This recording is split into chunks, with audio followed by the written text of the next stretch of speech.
कर दो। नमस्कार दोस्तों, क्या हाल चाल है? पढ़ाई स्टार्ट कर दी? कोई बात नहीं, कर देना आराम से, अभी तो काफ़ी टाइम है आपके अकॉर्डिंग।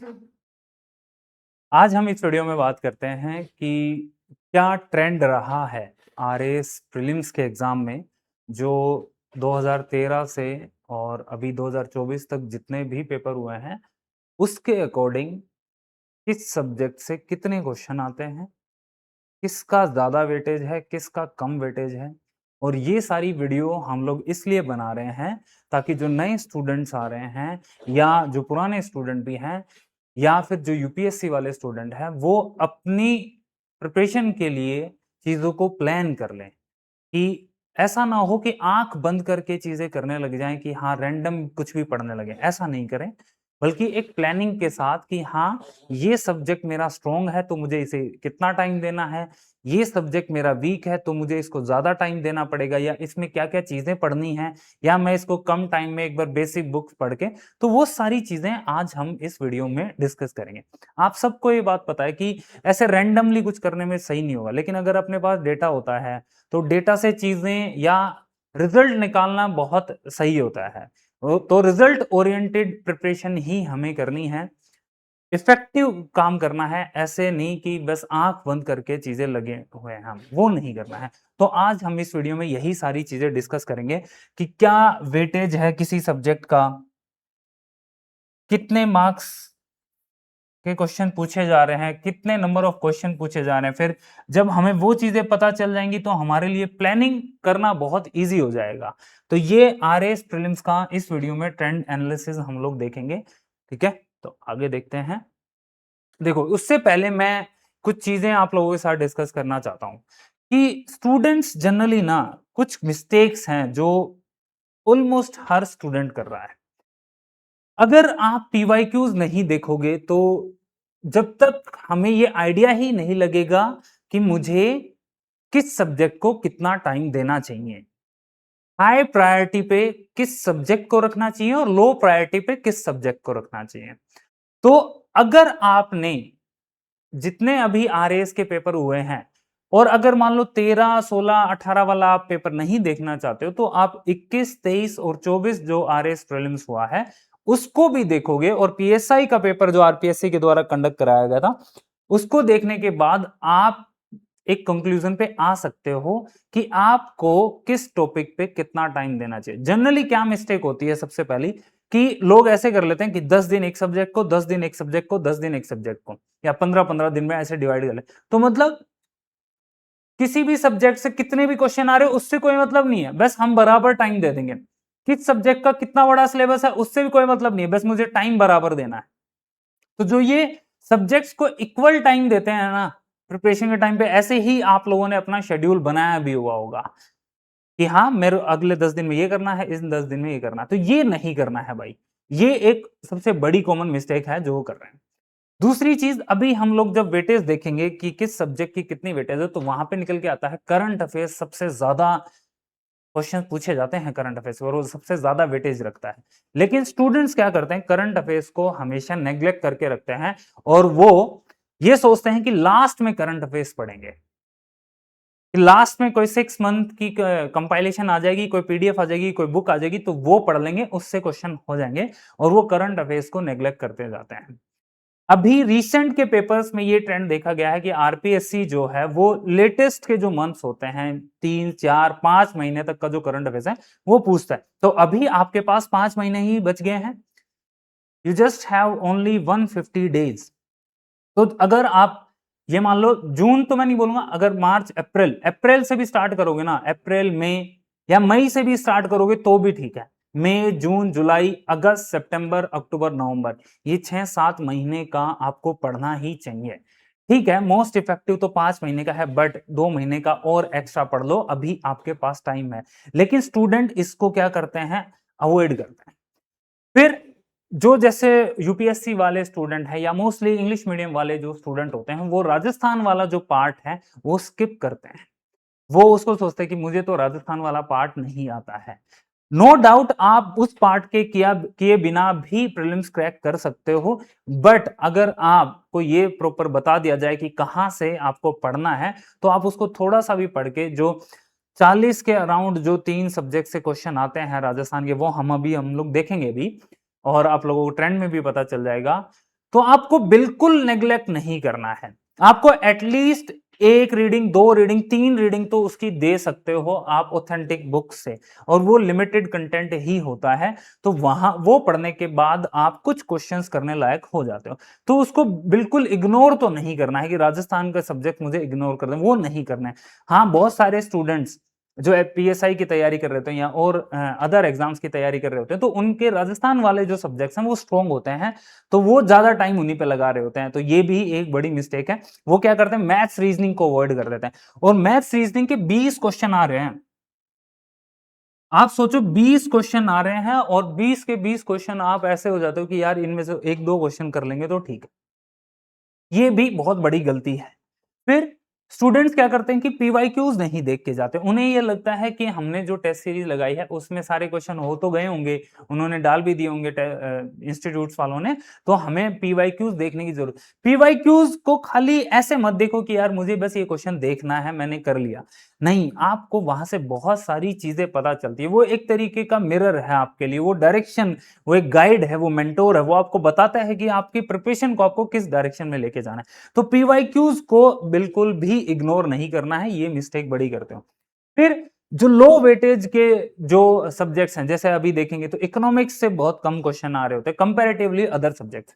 तो लोग क्या करते हैं कि यार इकोनॉमिक्स तो वैसे भी थोड़ा सा टफ है तो छोड़ देते हैं, लेकिन जब पेपर देखते हैं तो इकोनॉमिक्स के बहुत सिंपल क्वेश्चन पूछे जाते हैं। वो क्वेश्चन अगर आप थोड़ा सा भी पढ़ते तो वो क्वेश्चन अटेम्प्ट कर सकते थे, बट स्टूडेंट्स उसको अवॉइड कर देते हैं, इग्नोर कर देते हैं। तो ये चीजें आपको नहीं करनी। और कॉमन मिस्टेक्स क्या है कि लोग टेस्ट सीरीज ज्वाइन करते हैं बट टेस्ट लगाते नहीं है। ये ऑलमोस्ट स्टूडेंट के साथ होगा, है ना, चाहे वो कहीं पे भी टेस्ट लगा रहा होगा, बट वो सारे टेस्ट नहीं लगाएंगे, जितने उनके कोर्स में टेस्ट होंगे वो नहीं लगाते हैं। तो ये एक बड़ी मिस्टेक है। फिर और क्या मिस्टेक होती है कि स्टूडेंट ना कभी भी जो टेस्ट दे के आया उसको एनालाइज नहीं करता, उसको रिवाइज नहीं करता कि उस टेस्ट में गलतियां क्या हुई थी। वो गलतियां अब अगले टेस्ट में नहीं करनी, बट वो अगर वो एनालाइज ही नहीं की तो सेम मिस्टेक बार बार हम लोग रिपीट कर रहे होते हैं। एक और जो सबसे बड़ी गलती होती है वो ये होती है, जैसे अभी किसी भी इंस्टीट्यूट की आप टेस्ट सीरीज देखोगे तो वो इस तरीके से बनी होती है कि ठीक है, एक एक पेपर आप लोगों के ले लिए जाएं और फिर फुल लेंथ टेस्ट ले लिए जाएंगे लास्ट में। बट इंपॉर्टेंट क्या चीज है, रिवीजन इंपॉर्टेंट है। आप जब इस टेस्ट सीरीज को अगर फॉलो कर रहे होते हो तो आपको रिवीजन का टाइम नहीं मिलता, और इस बात का हम लोग खास ध्यान रखते हैं। हम लोग जो टेस्ट सीरीज बनाते हैं उसमें 3 टेस्ट के बाद या 4 टेस्ट के बाद आपको 1 हफ्ता मिलता है, जिसमें आपको सारा का सारा रिवाइज करना है। वो 4 सब्जेक्ट जो हैं वो आपको रिवाइज करने हैं और फिर से टेस्ट देना है। तो ये रिवीजन बहुत इंपॉर्टेंट है, और यहाँ पे रिवीजन आप ये मान के चलो कि 3 से 4 रिवीजन आपको करने ही करने हैं। बाकी आप 5 भी कर सकते हो, 6 भी कर सकते हो, वो स्टूडेंट पे डिपेंड करता है, उसकी कैपेबिलिटी पे डिपेंड करता है, और उसकी कितनी रिक्वायरमेंट है, उसको कितनी चीजें याद हैं या नहीं है। तो ये कॉमन मिस्टेक स्टूडेंट्स जनरली करते हैं, ये आपको अवॉइड करनी पड़ेंगी अगर आप ये फाइनल अटेम्प्ट देना चाहते हो। तो आप चाहते हो कि इस बार का जो पेपर है वो आपका क्रैक हो जाए। अब आपको ये भी पता चल गया, जैसे अभी जो हमारा मेंस का एग्जाम है वो 1 और 2 मई को है 2027 में। तो जो नेक्स्ट वैकेंसी आएगी, जो अभी फ्रेशर्स है ना, उनके दिमाग में थोड़े थोड़े दिन बाद ये आने लगेगा कि मुझे तो ना नेक्स्ट वैकेंसी के लिए प्रिपेयर करना है। बट ये चीज दिमाग में नहीं आनी चाहिए। भाई नेक्स्ट वैकेंसी नहीं पता हमें कब आएगी, ठीक है, उसका तो भूल ही जाओ, छोड़ दो उसे। बट आपके सामने अभी 5 महीने प्रीलिम्स को लेके हैं और 5 महीने मेंस को लेके। अगर आप इसी टाइम को बहुत अच्छे से और इफेक्टिवली यूटिलाइज करोगे तो 2026 की जो वैकेंसी है आप उसे बुझा सकते हो, लेकिन उसके लिए मेहनत भी आपको उतनी करनी पड़ेगी। तो ये चीजें, ये गिव अप करने वाली टेंडेंसी जो होती है स्टूडेंट्स की, जैसे जैसे एग्जाम आता है वैसे वैसे ऐसे लगता है कि यार मैं गिव अप कर दूं, वो नहीं करना है। तो इस चीज का आपको ध्यान रखना है, ये मिस्टेक्स आपको अवॉइड करनी है। एग्जाम स्ट्रक्चर आप सबको पता ही है कि भाई 150 क्वेश्चन आने हैं, 3 घंटे का पेपर होना है, 200 नंबर का हमारा क्वेश्चन, 200 नंबर के मार्क्स का पेपर है हमारा, और 1/3 इसकी आपको ये भी पता है कि नेगेटिव मार्किंग भी होनी है। आपको कट ऑफ भी ये भी पता है कि हाँ, अगर हम 45% के आसपास 40 के परसेंट के आसपास अगर नंबर ले आते हैं तो हमारा प्रीलिम्स क्रैक हो जाता है, तो ये चीज आपको पता भी है। अब ट्रेंड देखना क्यों है, ये आज इस वीडियो में हम लोग क्यों देख रहे हैं ट्रेंड, है ना। देखो ट्रेंड से मैंने बताया ना, ये एक तरीके का गाइड है जो आपको बताएगा कि आपको किस डायरेक्शन में जाना है, कि ये जो सब्जेक्ट है, इस सब्जेक्ट में ऐसे कौन से टॉपिक्स हैं जो मुझे पहले पढ़ने चाहिए, जिन पे मुझे ज्यादा टाइम देना चाहिए, जिनको मुझे क्वेश्चंस के साथ सोल्व करना चाहिए, जिसको पढ़ना चाहिए। वो सारी चीजें हमें ट्रेंड से पता चलती है। वो ट्रेंड जब हम पीवाईक्यूज देखते हैं, हम क्वेश्चंस देखते हैं, और ये नहीं कोई गैस नहीं, ये प्रॉपर जो डेटा है, जो 900 क्वेश्चन हम लोगों ने देखे हैं 2013 से लेके 2024 तक के जितने भी पेपर हुए, वो सारे क्वेश्चंस जब देखें तो उसके बाद ये चीजें निकल के आती हैं कि हाँ, इस तरीके से हमें चीजों को फॉलो करना चाहिए। और हमें पीवाईक्यूज से और ट्रेंड से ये बात भी पता चलती है कि हमें क्या पढ़ना है, क्योंकि ये बड़ा एक टास्क है और ये चैलेंज है स्टूडेंट्स के लिए। अभी तक ना, मतलब फाउंडेशन करके आते हैं, उन बच्चों पे बहुत दया आती है कि जो फाउंडेशन करके आ चुके हैं, बट स्टिल उन्हें ये नहीं पता कि कौन से सोर्सेज हैं जो ऑथेंटिक है, जो पढ़ने चाहिए। वो क्या करते हैं, जनरली अपने नोट्स पे ही डिपेंडेंट होते हैं, और ये सबसे बड़ी गलती है। इवन जो टॉपर्स हैं ये वो बात बताते होंगे। आप अगर किसी टॉपर से जब अकेले में बैठ के पूछोगे तो वो ये बात जरूर बताएगा कि भाई किताब पढ़ लेनी चाहिए, खाली नोट से नहीं होगा।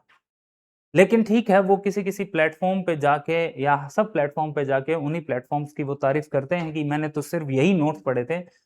ये शायद वो सच नहीं बोल रहे हैं, और अगर ऐसा हुआ है तो भाई वो उनको पता है ज्यादा। खैर, आपको क्या पढ़ना है और कितना पढ़ना है, ऐसा नहीं है कि हम लोग आए और इतनी मोटी किताब उठा ली और वो पूरी पढ़नी है, नहीं।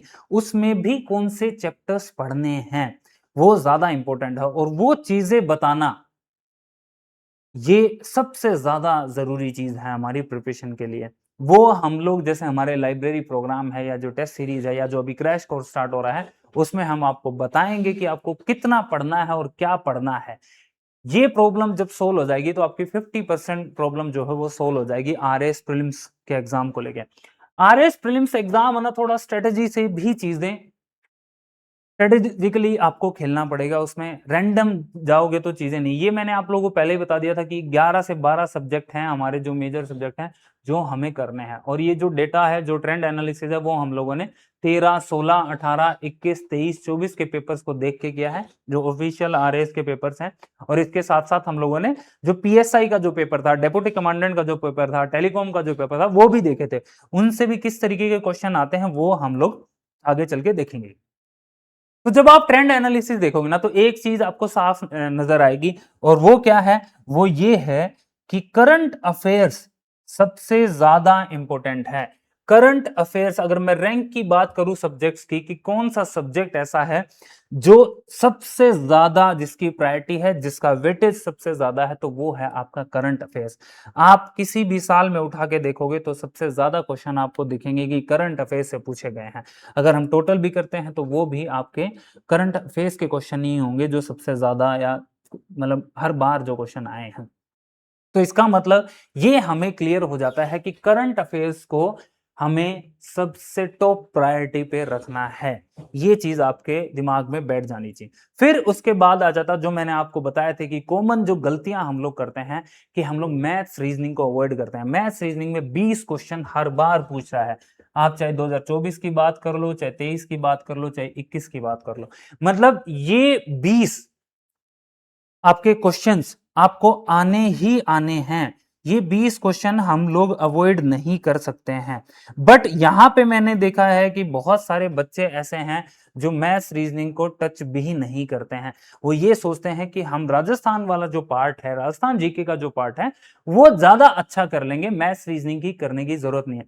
ठीक है, आप राजस्थान वाला पार्ट, इंडिया वाला जीके जो है वो स्ट्रॉन्ग करो, लेकिन मैथ्स रीजनिंग को अवॉइड मत करो, क्योंकि ये एक इंपॉर्टेंट रोल प्ले कर सकता है आपकी कट ऑफ क्लियर करने में। और इवन सिर्फ क्लियर करने में नहीं, आप एकदम सेफ साइडेड हो जाओगे जब आप, अगर मैथ्स रीजनिंग के यहां से 20 से अगर 16, 17 या 18 या 19 क्वेश्चन अगर आप निकाल लेते हो, तो आप एकदम सेफ साइड हो जाओगे।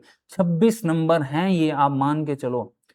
अगर आप ये अच्छे से कर लोगे तो आपके लिए बहुत बेनिफिशियल है और बहुत ईज़ी रहेगा कट ऑफ को क्लियर करना। ठीक है, तो करंट अफेयर्स के बाद जो सबसे इंपॉर्टेंट जो चीज़ है वो हमारे लिए क्या है? वो मैथ्स रीजनिंग है।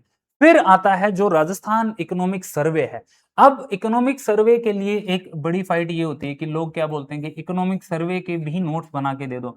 बट हम आपको सजेस्ट करते हैं कि भाई प्लीज़ रिक्वेस्ट है, ओरिजिनल जो इकोनॉमिक सर्वे है भाई, आप देखो मेंस में आप पबैड के लिए 600 पेज के नोट्स पढ़ोगे, हिस्ट्री के लिए आप 400-500 पेज के नोट्स पढ़ोगे, मैनेजमेंट के लिए पढ़ोगे। भाई इकोनॉमिक सर्वे तो 350 पेज के आसपास या 400 पेज के आसपास है। आप उसका ओरिजिनल प्रिंट निकाल के आप उसको नहीं पढ़ सकते हो क्या? उसकी 3 से 4 रीडिंग आपको लगानी चाहिए। आपको ओरिजिनल इकोनॉमिक सर्वे पढ़ना चाहिए। वो आपको मेंस में बहुत हेल्प करेगा भाई। अगर आप उसे अभी पढ़ लेते हो, वहां से भी ऑलमोस्ट ये मान के चलो 17, 18 या 19 क्वेश्चन आने ही आने हैं। मतलब 15 से 20 क्वेश्चन आएंगे ही आएंगे। ये एकदम क्लियर है। तो आपको वो ओरिजिनल पढ़ना चाहिए। तो अभी तक जो 3 जो टॉप प्रायोरिटी के जो सब्जेक्ट्स हैं, चाहे करंट अफेयर्स है, मैथ्स रीजनिंग है और आपका राजस्थान इकोनॉमिक सर्वे है, यहां से अगर मैं एवरेज देखूं तो 60 क्वेश्चन हो गए। 60 क्वेश्चन का मतलब है आपका ये मान लो 75 टू 80 मार्क्स के अराउंड 75 से 80 नंबर 75 से 80 नंबर आपका इन 3 जो ये टॉप सब्जेक्ट्स हैं यहां से कवर हो जाएगा। और कट ऑफ कितनी गई थी? 72 के आसपास। 72 मार्क्स के आसपास ही थी ना 2024 की कट ऑफ, और 2026 की उससे थोड़ी ज्यादा थी। तो आप सोच के देखो 75 से 80 नंबर तो आपके इन 3 सब्जेक्ट से कवर हो जाते हैं। मैं ये नहीं कह रहा यहाँ पे कि ये सारे के सारे आपको ठीक करने हैं, भाई इनमें भी तो कुछ करोगे ना। बट ये आपको ये जो 3 सब्जेक्ट हैं ये आपको ये जो कट ऑफ वाली जो लाइन है ना ये क्रॉस कराने में बहुत हेल्प कर सकता है। फिर उसके बाद आप देखोगे तो Rajasthan history, art and culture के जो क्वेश्चन है तीनों के मिला के आप देखोगे कि वो 4th प्रायोरिटी पे या 4th नंबर पे यहां से क्वेश्चन पूछे जाते हैं। आप देखोगे 15 से 16 क्वेश्चन आपको देखने को मिलते हैं आपके Rajasthan history, art and culture से। तो वो आप स्किप नहीं कर सकते हो। फिर अगर हम बात करें तो राजस्थान पॉलिटी, देन फिर साइंस एंड टेक्नोलॉजी। और साइंस एंड टेक्नोलॉजी के क्वेश्चन आप लोगों ने देखे भी होंगे, पीएसआई वाले एग्जाम को उठा के एक बार देख लेना। जिन लोगों ने नहीं देखा है तो आपको आइडिया लग जाएगा कि हाँ साइंस एंड टेक्नोलॉजी में भी जो क्वेश्चंस की क्वालिटी है वो कितनी हाई होगी और कितने टफ क्वेश्चंस पूछे गए हैं।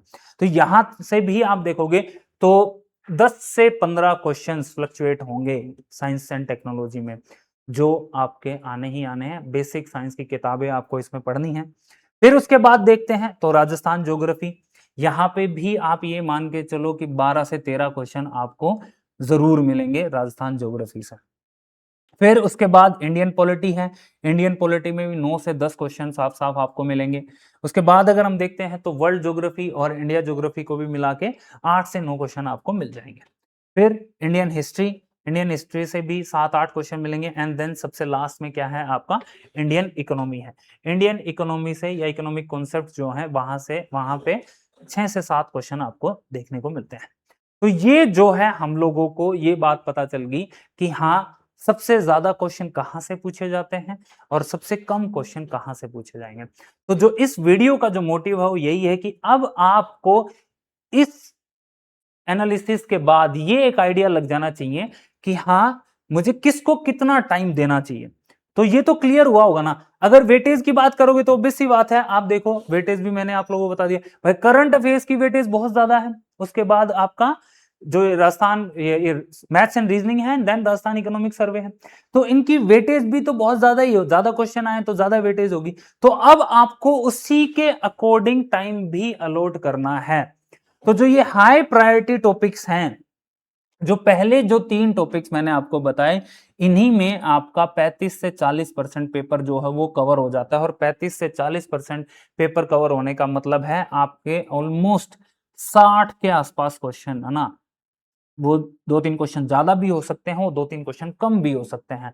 तो ये 60 क्वेश्चन अगर आप कर लेते हो तो मैंने अभी आपको थोड़ी देर पहले बताया, आप 75 से 80 नंबर आपके कवर हो जाते हैं अगर ये सब्जेक्ट्स आपके कवर। और ये वैसे सब्जेक्ट्स हैं जिसमें आपको, जैसे जो बाहर के जो स्टूडेंट आते हैं या जो यूपीएससी के जो स्टूडेंट हैं, उनके लिए भी ये सब्जेक्ट्स इजी पड़ेंगे। क्यों? क्योंकि यहाँ पे आपको ऐसा नहीं है कि राजस्थान का बैकग्राउंड आपको पता होना चाहिए।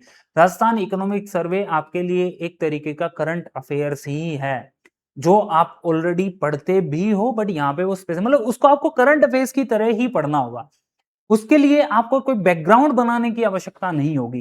वो प्रॉपर स्कीम्स हैं, प्रॉपर प्रोजेक्ट्स हैं जो मेंशन किए गए होंगे राजस्थान इकोनॉमिक सर्वे में, वो आपको पढ़ने हैं जैसे आप यूपीएससी में अपने करंट अफेयर्स पढ़ते हो। सेम ऐसे ही मैथ्स रीजनिंग आप वहां पे सी सेट दे के आते हो, तो आपके लिए यहाँ पे इजी हो सकता है। जो लोग यूपीएससी की तैयारी नहीं करते हैं, उन्हें भी मैथ्स रीजनिंग के क्वेश्चंस करने पड़ेंगे। आप ये सोच के, अगर आप बिल्कुल नहीं करते हो तो आप सोचो कि आपको बाकी जो सब्जेक्ट्स हैं, जैसे साइंस एंड टेक्नोलॉजी था, अगर मैथ्स एंड रीजनिंग आपने नहीं किया और साइंस एंड टेक्नोलॉजी बहुत टफ आ जाता है, तो फिर कैसे कंपनसेट होगा वो मैथ्स रीजनिंग ही एक ऐसा सब्जेक्ट है जो कंपनसेट कर सकता है बाकी सब्जेक्ट्स अगर टफ आते हैं तो। बस यहाँ पे क्या है कि आपको प्रैक्टिस थोड़ी ज्यादा करनी पड़ेगी। आप अगर मैथ्स रीजनिंग के एक टॉपिक के 20-30 क्वेश्चन, 40 क्वेश्चन भी लगा लोगे एक एक टॉपिक के, तो भी आप ये मान के चलो कि 20 में से 15, 16, 17, 18 कितने भी क्वेश्चन आप सोल्व इजीली कर सकते हो। तो ये हाई प्रायोरिटी, आपको फर्स्ट प्रायोरिटी पहले जो 3 टॉपिक है वो उनको देनी है। उनमें कौन कौन से हैं आपके? पहला करंट अफेयर्स है, फिर आपका मैथ्स रीजनिंग है, एंड देन उसके बाद जो आपका राजस्थान इकोनॉमिक सर्वे है। यहां से आपके ऑलमोस्ट 60 क्वेश्चंस कवर हो जाएंगे, और 60 क्वेश्चन का मतलब है आपका 75 से 80 नंबर। और ये आप कट ऑफ से जब आप कंपेयर करोगे तो लास्ट टाइम जो कट ऑफ गई थी वो 72 मार्क्स कट ऑफ गई थी। फिर इसके बाद आता है जो आप लोगों को सेकंड प्रायोरिटी पे जो मीडियम वेटेज है जिन सब्जेक्ट्स का, जैसे मैंने आपको बताया Rajasthan history art and culture है, राजस्थान पॉलिटी है, साइंस एंड टेक्नोलॉजी है, राजस्थान ज्योग्राफी है। तो इन सबको भी जब आप मिला के देखोगे तो आपका 30 से 35% जो पेपर है वो कवर हो जाएगा। मतलब 50 के आसपास जो क्वेश्चन है वो, सॉरी हाँ, 50 के आसपास जो क्वेश्चन है आप वो यहाँ से कर सकते हो। और 50 क्वेश्चन का मतलब है वही 60 से 65 नंबर जो आपके हैं वो आप इन क्वेश्चन से या इन सब्जेक्ट से कवर कर सकते हो। लो वेटेज सब्जेक्ट जो है ना, लेकिन यहाँ पे ये लो वेटेज सब्जेक्ट, जैसे यूपीएससी वाले जो स्टूडेंट होंगे वो, उनके ये सब्जेक्ट्स तैयार होते हैं। जैसे इंडियन पॉलिटी वाला पार्ट है, geography, Indian world geography, Indian history, Indian economy, है ना। वैसे ये 25% से 28% के आसपास जो पेपर कवर करता है। बट अगर आप ये करके आते हो तो आपको बहुत एज है। फिर आपको मैथ्स रीजनिंग और जो पहले वाला जो प्रायोरिटी वाला जो टॉपिक्स हैं, चैप्टर्स हैं, वो आपको बहुत अच्छे से करने पड़ेंगे अगर आप राजस्थान वाला पार्ट उतना अच्छे से नहीं कर पा रहे हो तो। ये लो वेटेज वाले हैं तो इसका ये मतलब नहीं है कि आपको इसको छोड़ के जाना है, ये भी करने हैं। आप स्किप तो बिल्कुल भी नहीं कर सकते हो। अगर आप इनके बेसिक चीजें भी पढ़ के जाते हो तो आप इजीली कर लोगे, और इवन आप टेस्ट वगैरह भी लगाओगे तो आपको पता है। ठीक है, जैसे होता है ना कि 80-20 रूल होता है कि आपका जो 80% जो आउटकम है वो कहाँ से आता है, जब आप 20% एफर्ट लगाते हो। तो वो रूल आपको फॉलो करना है कि आपको कम एफर्ट लगा के आपको मैक्सिमम रिजल्ट क्रिएट करना है। ठीक है, तो ये चीज आपको ध्यान रखनी है ना, कि किसको कितना वेटेज मिला है और उसको कितना टाइम आपको डिवोट करना है।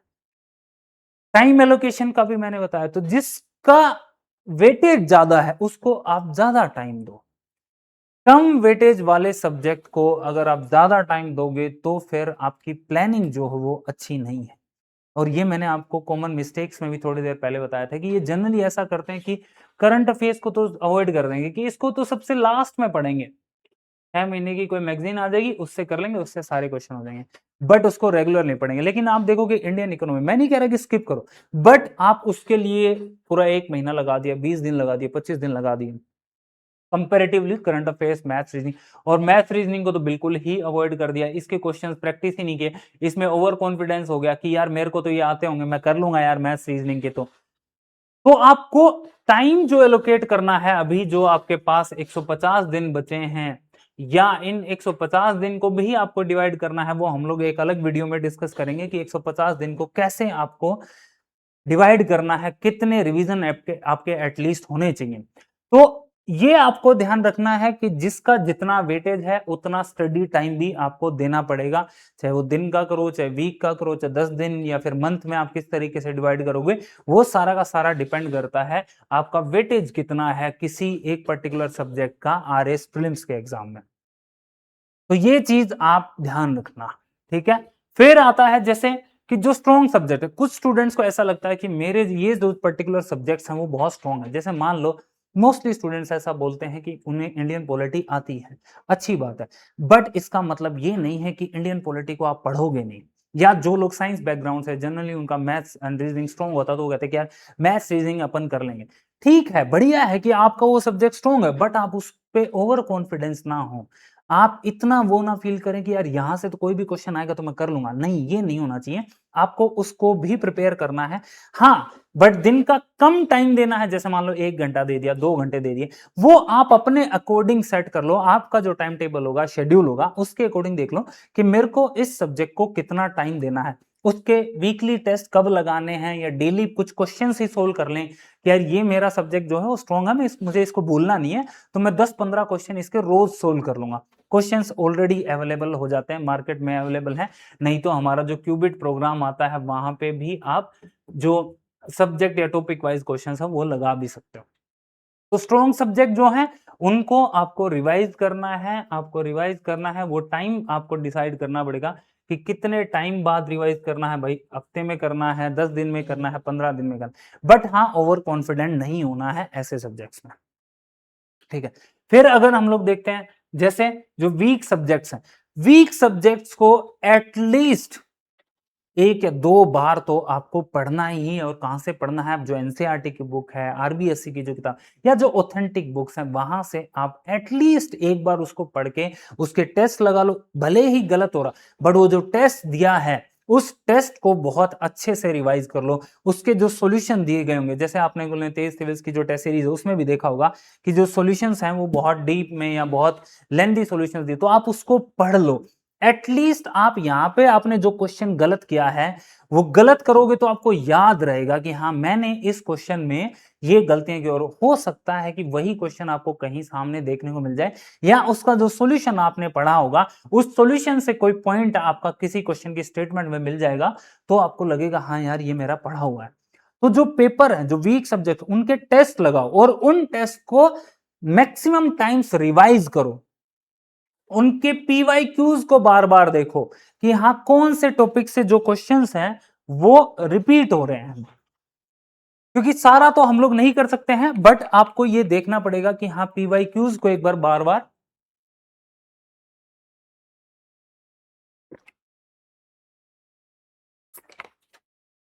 पीवाई क्यूज देखने से हमें आइडिया लग जाए।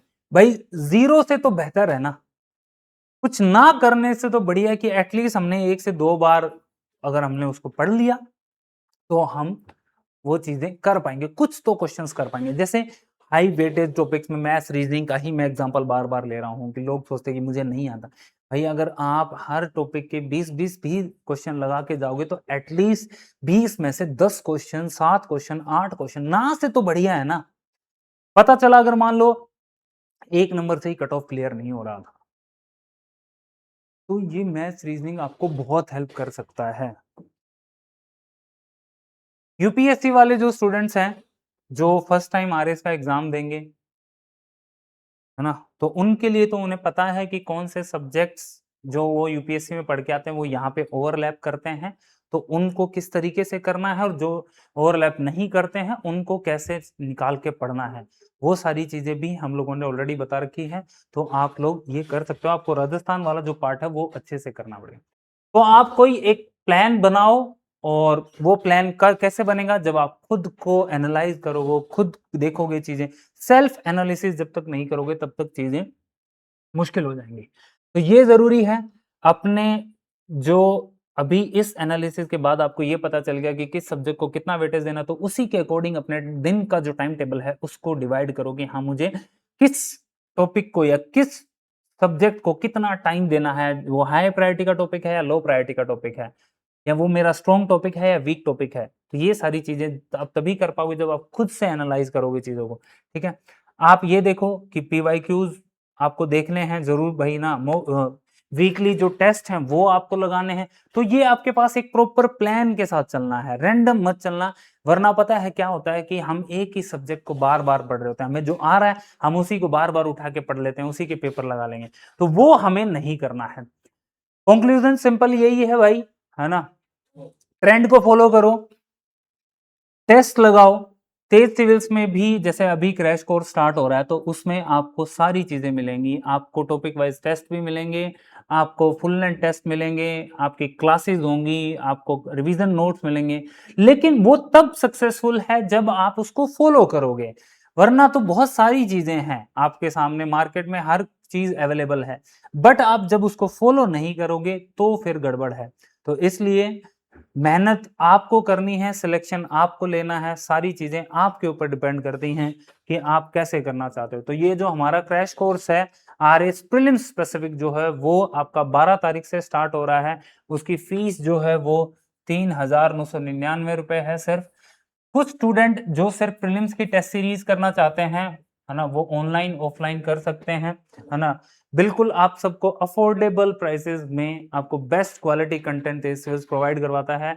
आप कुछ लोग ऐसे भी होंगे जिन्हें अभी सिर्फ मेंस करना है, तो वो जो हमारा रैंक बूस्टर प्रोग्राम स्टार्ट हो रहा है उसमें हम लोग एथिक्स पहले करेंगे, एथिक्स वाला सब्जेक्ट पहले करेंगे। तो वो आप लोग कर सकते हो। ये सबके अपने अपने डिमांड्स के अकॉर्डिंग ये चीजें हैं, है ना।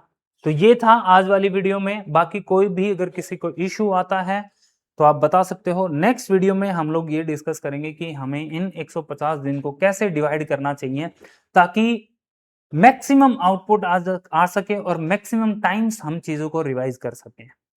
बाकी आप भी अपने सजेशंस हमें कमेंट में बता सकते हो कि आपको ये वीडियो कैसा लग रहा है, या कोई भी आपका सजेशन है तो आप जरूर बताइएगा। That's all, thank you so much.